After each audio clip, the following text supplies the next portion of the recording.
का आमंत्रण आहे सोहळ्याचं? तसं शंकराचार्यानं पण आहे, पण राष्ट्रपती जसं मी म्हणून हा उल्लेख केला की त्यावेळेला राष्ट्रपतींच्या हस्ते प्राणप्रतिष्ठा केली गेली होती, तशी राष्ट्रपतींच्या हस्ते तिकडे व्हावी अशी आजही आमची मागणी आहे आणि तिकडनं ते केल्यानंतर ते नाशिकला येऊ शकतात.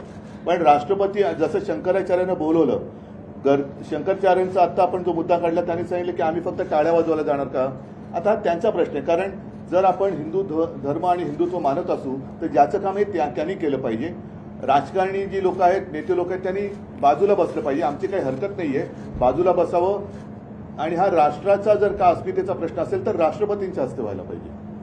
उद्धवजी, शंकराचार्यांचा मुद्दा उपस्थित केला तर 4 पीठांपैकी 2 पीठांच्या शंकराचार्यांनी काही मुद्दे उपस्थित केले. त्यांचं म्हणणे आम्ही मोदी विरोधी नाही, पण ज्या पद्धतीने हे उद्घाटन होतं आहे, मंदिर पूर्ण नाही तरी उद्घाटन होते ते शास्त्र. बघा, मी काही पंडित नाही आहे, मी कडवट हिंदू आहे, कडवट हिंदुत्ववादी आहे आणि राम मंदिर व्हावं ही इच्छा ज्या लाखो करोडो हिंदूंची आहे तशीच माझी पण आहे.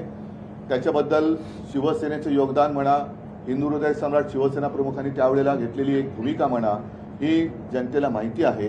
आणि म्हणून मला असं वाटतं की आता यातले जे काही शास्त्रानुसार काही मुद्दे आहेत ते मला माहिती नाही, त्याच्यावर मी बोलू नये. कारण काही जणांना सवय असते की माहिती नसलं तरी ठोकून बोलायचं, तसा मी त्यातला मी नाही आहे.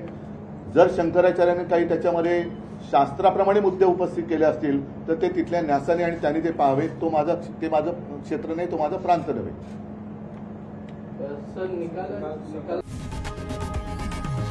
लोकशाही मराठी ऐका, पहा, जागरूक रहा.